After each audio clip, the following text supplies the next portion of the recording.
that this is not happening by chance.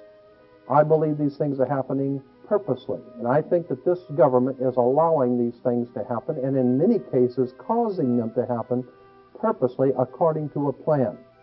There is something called dialectics, Hegelian dialectics, we can get into later, but the whole idea is to cause people to be frightened, and in order to frighten people, a frightened and fearful people will do things for you. They will submit to you if they're sufficiently frightened. On the dollar bill, you'll see on the back of the dollar bill, you'll see the symbol on the left-hand side of the bill, which is Annuit Coeptus, which means our enterprise is now a success, or our enterprise is crowned with success. Annuit Coeptus. So you're saying, fine, so you have an enterprise and it's now crowned with success. What enterprise are you talking about? Novas ordo seclorum. Novas is novus, meaning new. Ordo is order, and seclorum is where we get the word secular, meaning the world. So it's new order of the world, the new world order. George Bush's new world order is now a success. But the problem is this was put on the dollar bill back in 1934. 1934 is when the Federal Reserve actually finally took total control of the United States monetary system, and that's when they said it is now a success, because this is a symbol, this is an emblem of a secret society of Freemasons called the Illuminati, the German Bavarian Illuminati.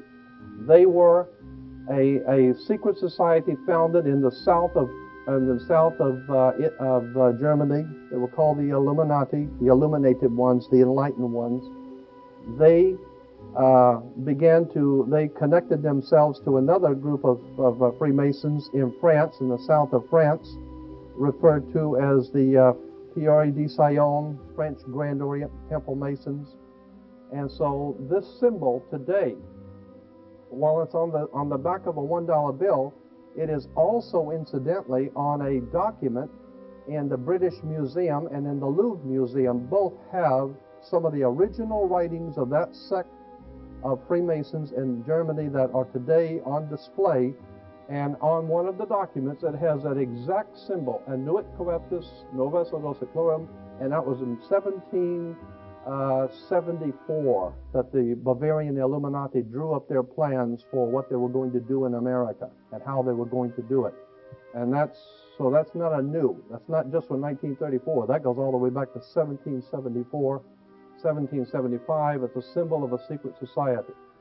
The triangle at the top with the light emanating from around it is Horus, the god of the ancient Egyptians. Of course, this is an Egyptian pyramid. You don't find pyramids in America, you find them in Egypt. And that pyramid is the symbol of the eye, was in the Egyptian religion. In our country, the Bavarian Illuminati was the basis for what we call today the Colombian faction. The Colombian faction of the Illuminati came here right after this government was formed. And that's where we get today Columbia Space Shuttle, Columbia Movies, Columbia Television, Columbia Records, everything, Columbia University. As a matter of fact, Columbia TV, Columbia Broadcasting System, CBS. What is the symbol for CBS? It's the all-seeing eye of CBS. It's the Colombian faction of a secret society that calls themselves the Colombians. And that's why our government is in the District of Columbia, because these guys own our government. They print our money, and they own not only the government, but they own you. You are their property. As a matter of fact, when you're born, your birth certificate, and on the bottom of the birth certificate, it says the Department of Commerce. It is a property of the Department of Commerce because you are nothing more than a piece of commercial material. That's why if you're out of work, you don't go to the unemployment office, you go to the office for, what is it called, human resources, because you're just a human resource. So, as I said to you before, there are 13 layers of this pyramid. There are 13 letters in Annuit Coeptus. We'll get into that, all of this symbolism later. But 13 is a very important number to this secret society. There are 13 stripes, there are 13 stars here, which make up the Star of David. The 13 berries, there are 13 leaves, 13 arrows. There are 32 feathers here and 33 feathers there. Everything is done in sequence of 13 because 13 is an unlucky number. That's why we say 13 is an unlucky number, because the reason why we say it's unlucky is because it is a divinely inspired number. It has to do with God in the heavens, and therefore it's unlucky for you, and it's not supposed to be used by you. 13, of course, is based on, this is what we call Masonic symbolism. Freemasons designed this dollar bill. Everything is done in sequence of 13, and again, I draw your attention to the fact that you have 13 stars here, which collectively make up the Star of David. There's a reason why. Here on the dollar bill, just to show you how clever these guys are and how crafty they are, on the $1 bill at the top, you'll see this little image right here. I think I can make that. This is just an enlargement. This is an enlargement from a photocopy machine, so it's not really that clear. But if you blow it up from an actual photograph, you'll see it as it's a little owl. It's a symbol of the Bohemian Society. The Bohemian Society meets in California on the last 2 weeks of July of every year. The Bohemian Society is another secret society that was spun off of a larger secret society. The Colombians have a little fun club that they meet for 2 weeks out of the year in Northern California, and they're called the Bohemian Society. They meet in something called the Bohemian Grove.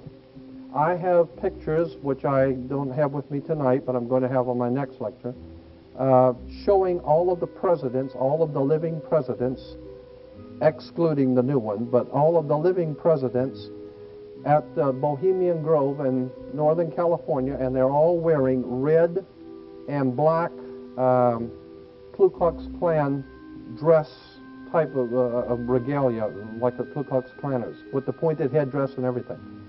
And, I mean, that's quite a sight to see presidents dressed like Ku Klux Klan members, right? And they're standing in front of a big open pit of fire, and behind them is about a 20 to 25-foot owl behind them. And the article in Elm magazine and Time magazine, I've got 2 or 3 different magazines showing basically the same pictures. It says that the presidents meet with all of the heads of industry throughout the world, all of the heads of state throughout the world, and all of the most important wheeler dealers in this country, and they all meet up in Northern California, and they have rituals where they go before the owl after midnight. And then what a picture you got, with all the presidents dressed up like Ku Klux Klanners with black and red robes on before an owl. And these are your presidents of this country. And the reason why they chose the owl is because the owl is a symbol used in Europe by secret societies, because the owl is wise, because it sees things in the dark. And the implication is, of course, that's why they are where they are, because they're very brilliant and they know things that you don't know. Here's a double cross, which was Roman Freemasonry. The double cross, which is Eastern, what do you call it, the Russian Orthodox, the Greek and the Eastern Orthodox Church uses the double cross, and it's appropriate because that's exactly what we're talking about here, a double cross. If we understand where that word came from, double cross implies that you've been deceived or been cheated or something. It's a symbol that means something, and I'll show you how it is incorporated into politics. Double cross like here, and of course on Exxon you have the double cross. And I had a letter from the Exxon Corporation asking them if that was the double cross of Eastern Freemasonry, and they said yes. That's why we did it that way. So, I mean, they don't mind telling you if you are smart enough to figure it out. They'll tell you. You write them, and they'll be very honest with you. Incidentally, the 7-candle lampstand in the synagogue, the 7 candles represent the 7 lights of the heavens: Mercury, Venus, Mars, Jupiter, Saturn, the Sun, and the Moon, the 7 ancient gods of the ancient world. So when you see the 7 candle, that's a very holy 7-candle lampstand. No, it just represents the 7 little lights in the heavens. And each one of those lights represented a god. Each one of those gods represented a day. So therefore, we have 7 days of the week to honor the 7-candle lampstand of the 7 ancient gods of the world. It's all very metaphysical. It's all very strange, and it's all very well put together. You understand how it works. Here's the shell oil. To give you an idea, well, let me back it up. I moved too quick on that.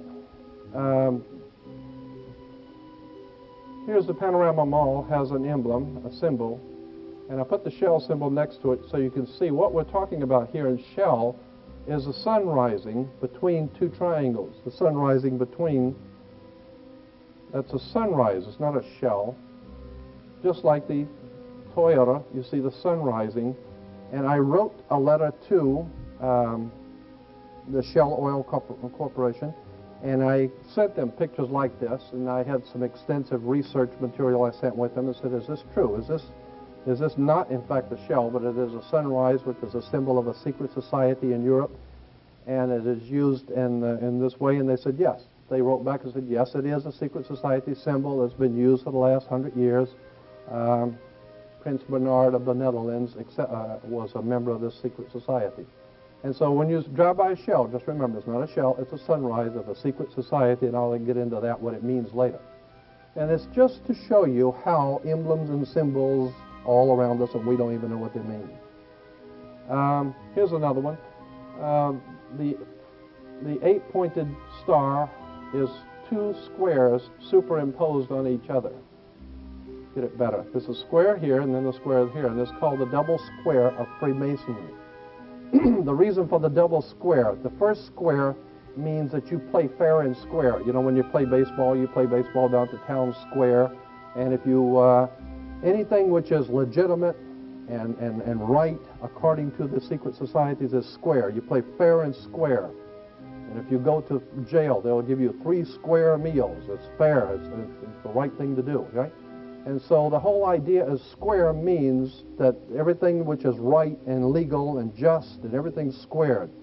So that's why even in court they say, well, your testimony doesn't square with the facts. It's square means things which are right and correct. When you superimpose another square, the implications of the second square, which you will see, means disorder. It's the intertwining of both order and disorder, meaning that you have the power over what is right and correct, and you also have the power over disorder and things which are not right and which are not correct.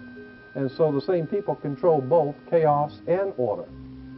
So that's why you have, well, I better not get into that because that's going to come up in a minute. Here it is again, the double square Freemasonry. The chevron. Chevron oil is actually the double square Freemasonry. See, this is 2 squares. Oh, wait a minute. This is 2 squares. What this chevron is, and that's the word chevron. You'll see on the military, the police wear them on their arms, and the military wears the insignias of power. They're called chevrons because they are squares. It's a box. That's a box, and this is a box, and this box is sitting on top of that box. And if you draw a line, you know, for a triangle back here, you'll see it's 2 square boxes sitting on top of each other. It's referred to as the double square or the chevron of Freemasonry, the double square of Freemasonry, okay? And so it implies that the powers that be in this world have both control over revolution, trouble, anarchy, and they have control over good government and over righteous government. So they can do whatever they want. You want to have a good government or bad government, they can do the same. They can do whatever they want because they got the money and they got the power.